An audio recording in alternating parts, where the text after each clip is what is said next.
Добар ден, почитувани, стартува магазинот за родителство 0+ месеци на телевизија Телма. Децата многу тешко ги контролираат своите емоции, бидејќи немаат развиено чувство за самоконтрола, а не го разбираат и општествено прифатливото однесување, па не може да сватат дека не е во ред да врескаат, да викаат на игралиште или пак во некоја институција. Како да го научите детето да ги контролира своите емоции е прашањето кој што ќе го упатиме на денешната гостинка, Радмила Живановиќ, психолог. Добре ни дојде, Радмила, повторно. Добро ве најдов. Ви благодарам што ме поканивте и што зборуваме на вака значајна тема за вашите гледачи, тоа е за секој родител практично. Затоа што емоциите се многу битен дел од животот на едно дете, од сечи живот. Така. Во последниве години се повеќе и повеќе се зборува за тоа како треба многу повеќе да се истражуваат емоциите и нивниот развој, отколку мислите, когнитивниот развој, затоа што мислам дека ние сите како цивилизација сме во една криза што подразбира, како да кажам, утишување, стишување на тој емоционален свет и живот или пак пренагласување, експлозија и интензивност во изразувањето. Така, вела дека контролата, учењето на контролата на емоциите во раното детство има силно влијание подоцна кај зрелите личности. Да започнеме тука, како децата чувствуваат, како изгледаат нивните емоции, зошто се случува некои емоции многу брзо да се појават и уште побрзо да исчезнат, па помеѓу смеа и солзи да поминале само неколку минути. Чувствуваат ли поразлично од возрастите? Значи, прво би рекла дека кога спомна контрола, јас овде малку би го искоригирала тој назив, повеќе регулација, затоа што кога велиме контрола, некако не овозможуваме емоциите да се изразат. Така. Што и јас и ти сметам дека тука ќе се најдеме, дека емоциите, изразувањето на емоциите е еден прекрасен дел од развојот на детето, вклучително тоа е тоа што треба да се поттикнува, да се стимулира и да се негува, нели?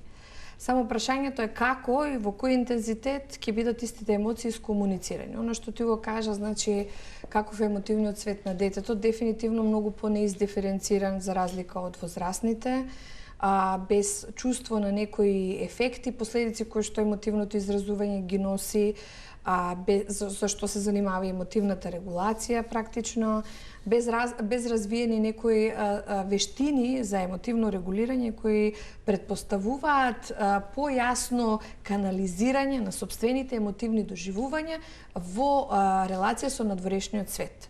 И овде само ќе додадам една многу значајна и битна работа на емоциите, а тоа дека самиот збор емоција, или доаѓа од два збора кои што значат движење кон надвор. Практично кога зборуваме за емотивно изразување, ние зборуваме за капацитетот на детето да се изрази во надворешната средина и практично да искомуницира се она што е негова потреба во даден момент. Така да изразувањето и така како јас го поддржувам, начинот на кој што тоа се модерира, се фасилитира од страна на родителот е многу значајно и битно. Практично. Нашата реакција како родители така, ние на тоа изразување. Начин всушност си ги моделираме децата на повеќе начини, меѓу другото и емотивно. А што за децата представуваат емоциите со оглед на тоа дека не секогаш ги разбираат чувствата што ги имаат? Искрено ти кажам, емоциите за децата представуваат живот, заради тоа што тоа е уште еден поинаков јазик на комуникација. Што значи тоа? Значи дека они често пати не можат целосно да се изразат како нас, нели што се случува со нив, како се случува, што поминуваат. И таа возбуда што осеќаат во телото ја артикулираат на начин на кој што знаат и умеат. Тие начини на изразување се начини кои што се стекнати или восприемани од страна на околината, од страна на нивниот атачмент искуство што го имале со родителите, од страна на реакција на околината, овозможување на емотивна експлорација или тоа како моите емоции влијаат на другиот. Така на некој начин тие се дополнителни одговор со кој што децата на нас ни кажуваат за нивниот свет. А при тоа, нели, светот нивен е посиров, поголем, попреплавувачки, не знаат што да прават, како да кој ќе им ги држи. Она што е многу битно е дека родителот, тука јас сакав, нели, сега кога ме прашуваш за каков е светот, светот секако дека емотивниот свет колку што е шарен и разнобоен знае да биде и многу застрашувачки. Улогата на родителот е тука да го контейнира, да го опфати цело тоа чувство доживување на детето, за оно да се чувствува сигурно дека се изразува во овој свет, да изгради на доверба и сигурност дека окей да биде такво какво што е во даден момент. Така, а каков треба да биде пристапот на родителите во тие моменти? Треба ли да им помогнат да ги препознаат емоциите, да ги именуваат истовремено? Значи, јас мислам дека родителите понекогаш се преплашени кога се соочуваат со емоциите на собственото дете. Видете, јас некам себе си да се иземам од тоа. Јас сум многу пати преплашена кога ќе видам ќерка ми како емотивно реагира и што да правам во даден момент, но потребно е во денешно време, баш поради тоа што децава некако многу побрзо влегуваат, побрзо растат, побрзо се развиваат, затоа што срединската стимулација е многу поинтензивна, понекогаш децата се постимулирани отколку што можат невролошки, физиолошки да го издржат тој терет на стимулација. И она што се јавува е дека организмот преоптоварен со целата таа стимулација мора некако да acting out, да реагира кон надвор. Она што кога реагира кон надвор, родителот е тој првиот што ќе го сретне таму надвор. Како ќе се допре до родителот или се судри или не го најде? Зависи од тоа како јас ќе имам, каков однос ќе имам према моето емотивно изразување. Така. Не секогаш, значи, она што е многу битно да се свати дека не постојат супер родители и дека никој од нас не знае како да се однесува во одредени ситуации кога ќе дојдат емоции, интензивните емоции посебно и дури и оние емоции кои што се, како што ги викаме ние, лигавање, манипулација или било што. Значи, ние не знаеме сите како да реагираме и треба да побараме соодветно водство во однос на идентификување, препознавање на емоциите. Зошто? Затоа што не секогаш во самото емотивно изразување јасна е пораката на детето кое што сака да ни ја даде. Позади таа порака постојат уште многу други причини зашто така емотивно се изразува. Она чита и меѓу редови е тоа што како родители, така е, како родители мораме да го научиме. Тоест да препознаеме дали плака, дали се лути ради тоа што јас сум узела нешто или се лути ради тоа што 2 месеци поред во училиште го опресираат и го злоставуваат на некој начин детето. Значи ние, нашата свесност, присутност во тоа да ги идентификуваме и најмалите знаци на емоционално изразување представува наша задача како родители. А што е со родителите кои што самите имаат проблем со емоциите, кои што не може да се соочат со нив, се плашат од нив? Како они во вакви ситуации би можеле да му помогнат на детето да го насочат или пак да го моделираат? Значи, битна е работа на собствените емоции. Ние не сме готови производи како родители да знаеме како да се однесуваме со нашите деца. Овде многу често и ние во нашата работа го користиме родителското советување, насочување и така наречениот родителски коучинг за тоа како во одредени ситуации кои што се за нив неподносливи да најдат начин интуитивно преку собственото искуство да знаат да одговорат на детето во дадена ситуација како е окей тоа за нив да го прават. Пошто ние како родители сме ставени во некои шаблони, сега кога детето има тантрум, јас треба да реагирам на овој начин, читаме постојано, се информираме и сето тоа, но не гледаме како нас одредени емоции не плашат. Како за нас одредени емоции се попрепознатливи, нели? За разлика од други емоции кои што се тотално непрепознатливи. Или, например, ние како родители сме многу склони да ги проектираме нашите емоции, нели, што не можеме да си ги прифатиме, значи ја не можам да се прифатам како лут, агресивен родител и гледам детето, ај престани со таа лутина, престани со таа агресија, што е ова, ме срамиш пред другиве. Значи, сакам да кажам, многу од голем дел на оно што гледаме како емотивна реакција кај детето е пример, всушност, од родителот. Е всушност наша содржина. Ние многу сме склони кога сме во едно семејство, одредени содржини кои што не сме ги преработиле, да ги проектираме врз оние кои што се послаби од нас хиерархиски, тоа се децата, нормално. Ајде да им дадеме можност и на гледачите да постават прашање на телефонскиот број 3076-677. Можете да се вклучите во програма, да поставите прашања кои што е врзано со денешната тема, како да се регулираат, не контролираат, како да се регулираат емоциите кај децата. И сега кога сме кај емоциите кај децата, некои психолози велат дека тие не умеат да препознаат интензитет, односно степен на емоции, па знаат за многу ситна работа да изреагираат бурно, да викаат, да врескаат, да плачат, како да се случила најстрашната работа на светот. На која возраст децата всушност почнуваат да ги согледуваат реално работите онакви какви што се? Пак ќе кажам тука како ние реагираме и како ние ги учиме нашите деца да се однесуваат кон сопствените емоции, да ги препознаваат, да гледаат во нив, многу зависи нели секако од ставот на родителот. Децата можат интензивно да реагираат затоа што се тригерирани од некој настан кој што нам ни се чини мал, беззначаен, а реакцијата да е бурна. И во тој момент ние што правиме најчесто? Како најчесто реагираме? Нема, агресијата потикнува најчесто, не агресија, туку бесот потикнува без, тој станува наш, го препознаваме кај себе, почнуваме и ние да се вознемируваме, рутината креира рутина. И сите викаат. И сите викаат, точно. И сега, ако малку се изземеме од таа позиција дека јас ќе влезам многу лесно во таа лутина на моето дете и ќе изреагирам на тој начин, ако малку само застанам и погледнам во што е тоа што уствари го тригерира моето дете, тогаш ќе видам дека можеби и не сум јас во прашање, можеби тоа е само еден мал тригер кој што довел до таква реакција. Во исто време тоа е еден процеп во кој што ние наместо да се нервираме, почнуваме да интервенираме. Практично велиме, препознаваме емоцијата, но велиме дека начинот на кој што изразена таа емоција не е соодветна на ситуацијава која што ја тригерира емоцијата. Значи, ние се поставуваме во една друга, наместо да се вплеткаме во мрежата на емоционални реакции, ние застануваме на страна и велиме, окей, луд си, знам дека си луд, но начинот на кој што тоа го носиш е многу поразличен, не соодветно. Да. Така. А што е со оние емоции кај децата со кои што тие почнуваат да манипулираат во одредена ситуација? Како родителите да се справат со тие ситуации? Со таквите емоции? Па може да се каже како голем дел од емоциите на децата, дури одредени тантруми, одредени интензивни реакции, се cry for help, како викаат, повик за внимание. Манипулацијата е неизоставен дел од односот на децата кон средината. Таа манипулација е окей, во ред, се додека е во рамки на некое прифатливо однесување. Се додека нас не заробува во таа постојана иста реакција која што треба да ја даваме. Кога ја препознаваме манипулацијата, кога ја гледаме, кога имаме можност да ја прекинеме истата, тоест, кога велиме, се гледа, јасно се гледа дали детето плака поради тоа што навистина му е тажно или плаче поради тоа што сега измислило дека нели не може да го добие тој сладолед, па сега прави сцени овде.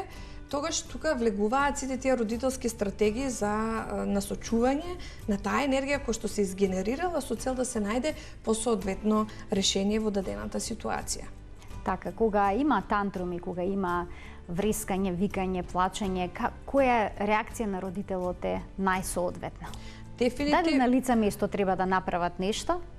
Да делат совети? Во тантрумите има неколку аспекти. Има страв и има срам кај родителот. Значи срам, моето дете го прави пред сите гледаат каков родител сум јас. Има осудување од средината. Точно е, има осудување. Страв. Дека нема да знам да ја хендлам ситуацијата, нема да исконтролирам, ќе излезе надвор од пропорција што ќе правам јас. И дека ќе се повреди детето меѓу другата. Дефинитивно, и дека ќе се повреди другата. Значи, оно што мислам дека станува збор во тантрумите е дека станува збор за престимулирано дете кое што не наоѓа начини како тоа да го изрази, да го даде во даден момент, и тука настанува едно пресилно изразување на таа оверстимулација која што ја добива. Она што ја често пати, нели, ги советувам родителите, зависно од ситуацијата, каде се наоѓаме. Дефинитивно за било која емоција да се регулира или да се насочи, треба првата да се смири. Емоциите не траат бесконечно.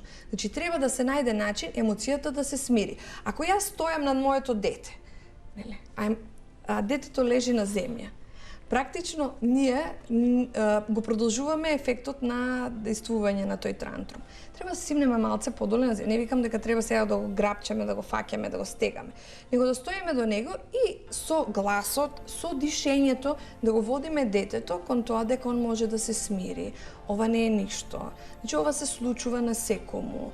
Дека мама е тука присутна и дека ќе се смири се тоа. Без да го осудуваме во даден момент дека се случува. Искрено да ви кажам, не знам кој немал тантруми како дете, и тантрумите се во ред.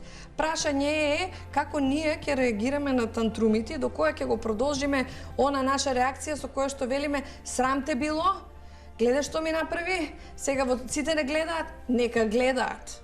И нивните деца дома, сигурно им се случува нешто. Не сме исклучоци кога нашите деца имаат тантруми. Некој ќе не разбере, некој нема да не разбере. Како да ви кажам? Кој е најбитно? Кој е најбитен? Нашето дете и нашиот однос со нашето дете. Суштината е. Така. Споменавте тантруми, дека треба да му внимателно да му се обратиме на детето со љубов, но некои пак советуваат детето комплетно да биде игнорирано. Што велите за тој пристап?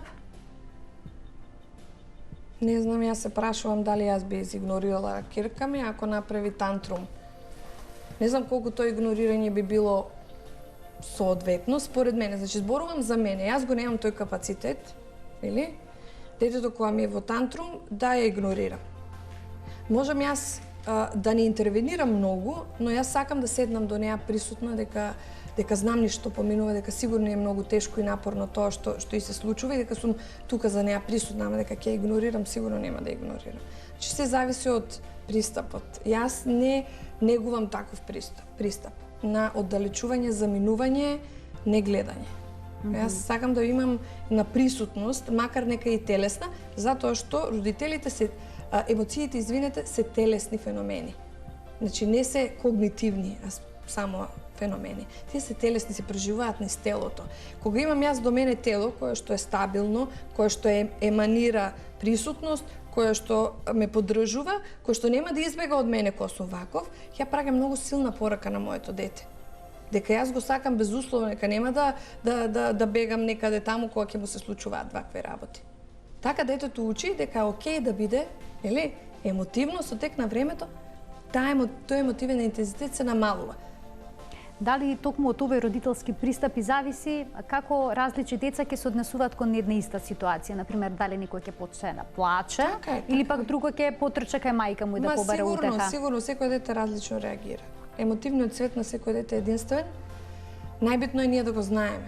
Најбитно е, за мене е најбитно да знам што ја нервира мојата ќерка. Ако знам ја што ја нервира мојата ќерка, сигурно нема намерно да правам некои работи за да го интензивирам тој ефект. Може би ќе најдам друг начин да го пласирам. Значи, многу е битно, јас сум возрастниот. Не е она возрастниот, па да очекувам од неа она да ми даде некои мудрости. Јас треба да знам во даден момент што е она што знам дека ќе извади од такт. Страшни се 2-годишните деца. 4-годишните не се ништо подобри, тинејџерите ми се чини дека се врвот.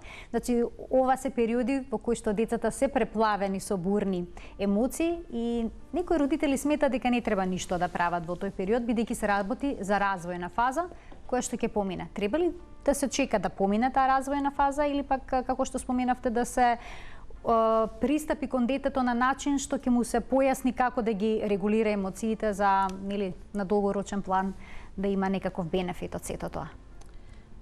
Се сеќаваш, Марија, спомнавме дека има еден неопходен услов да ние израснеме во емотивни зрели личности, а тоа е една од првите предуслови и ти често пати го носиш во твојата емисија, е врската што се ствара помеѓу детето и родителот уште од најмала возраст.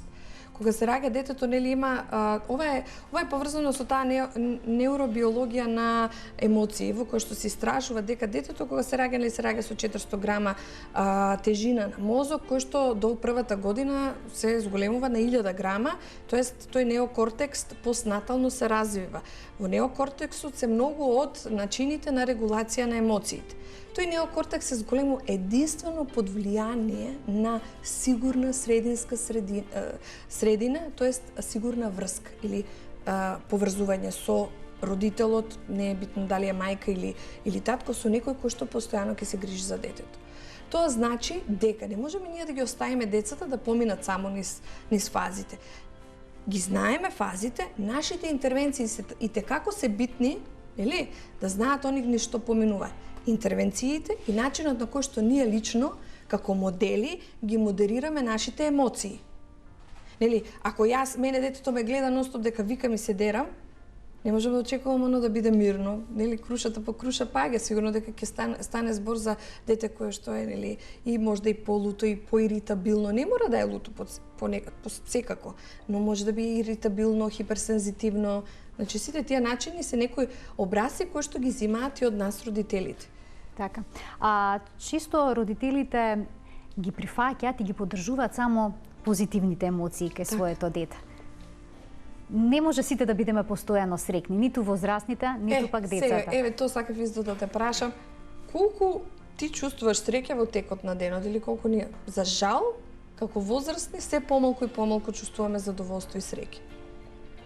Така да на некој начин ние практично сме тие што ги носат тие информации, колку е окей дозволено да чувствуваме одредени емоции. Ако ние велиме дека само среќата, радоста и расположението се, нели, веселоста, бараме децата постојано не се весели, расположени, кога се тажни, се фаќаме за глава, не знаеме што се случува, потонал бродот или нешто слично, која информација праќаме на децата? Дека треба да ги потиснуваат и да ги кријат овие лоши емоции, што не согласувам, не постои добри лоши емоции, постојат емоции, начинот наш како ние се однесуваме кон истите, уствари категоризира што за нас е добра или што за нас е лоша емоција. Секоја емоција е аспект на нашиот развој. Мислам, природен дел од нас. Имаме гледач на линија, да го вклучиме. Добар ден. Добар ден. Повелете. Саувам за мојата керкичка. Така. Има 3,5 години и таа многу ги манифестира моите емоции. Јас сум многу емотивна и си мислам дека емотивна ќе биде и понатаму таа, го неќам со за неја. Бидејќи живее во кави, во расправи, го крие татко му, ме крие мене, ја крие баба му. И не знам како да извлечам од сето тоа.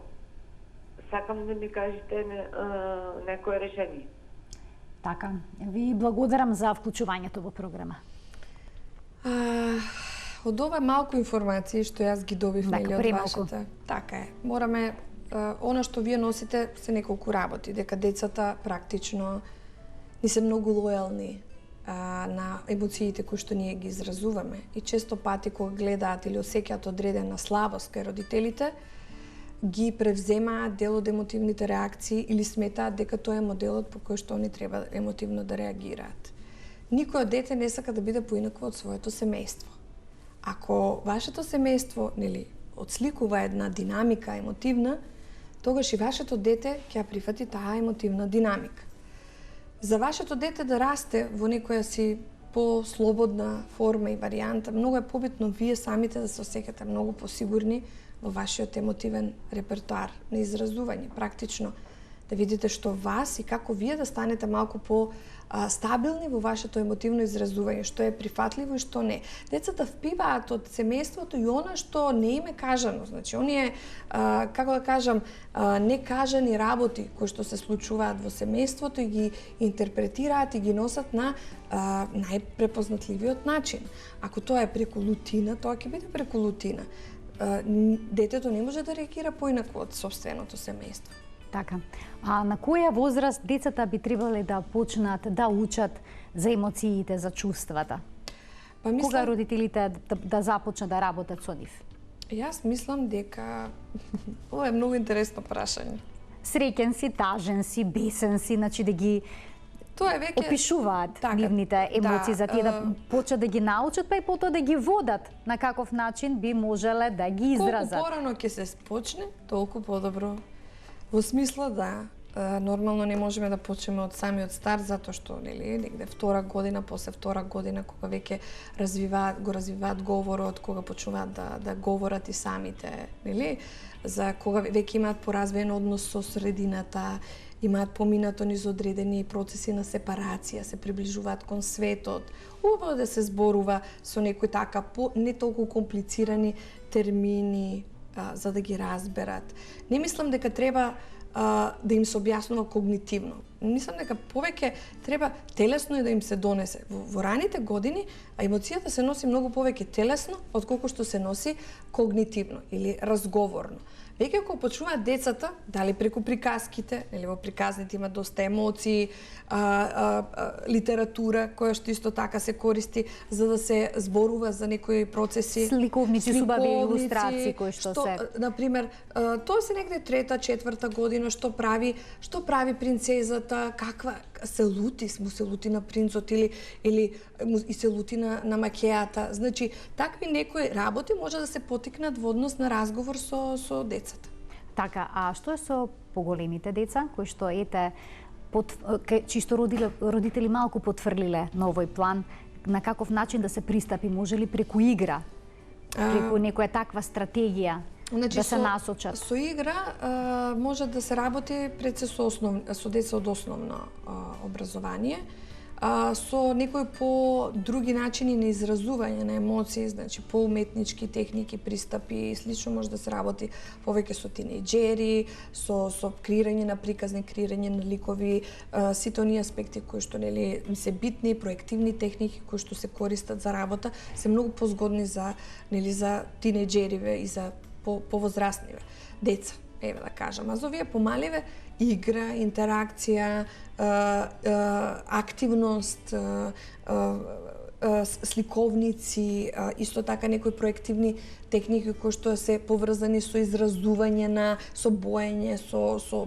користење на рацете. Во рацете има многу лутина, на пример. Нели? И ако му даеме на некое дете кое што е потивко, мислам, децата се обично многу активни.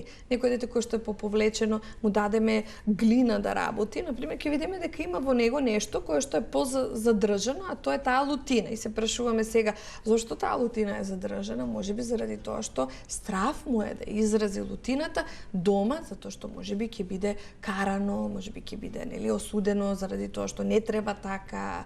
Така да тие забрани во кои што живееме, недозволени емоции кои што децата ги потиснуваат. Да, точно. Тоа е најчестиот начин. Ја се потиснува, може да се психосоматизира, стомачна болка, најчесто е кога не можеме да преработиме некои емоции, така да многу основни деца кога имаат контакт со анксиозност, вознемиреност, и чувствуваат стомачна болка. Жалатна болка во стомак, психосоматски проблем. Така е, психосоматиката е многу типична за емотивни задржани концепти. Радмила, ви благодарам за овој прекрасен разговор. Една прекрасна тема која што ја разработивте на вистина на еден интересен начин за гледачите, како и вообичаено. Да, фала ти, Марина. Се гледаме повторно. Се гледаме. Почитувани, ово беше се во денешното издание на 0N+. До гледање.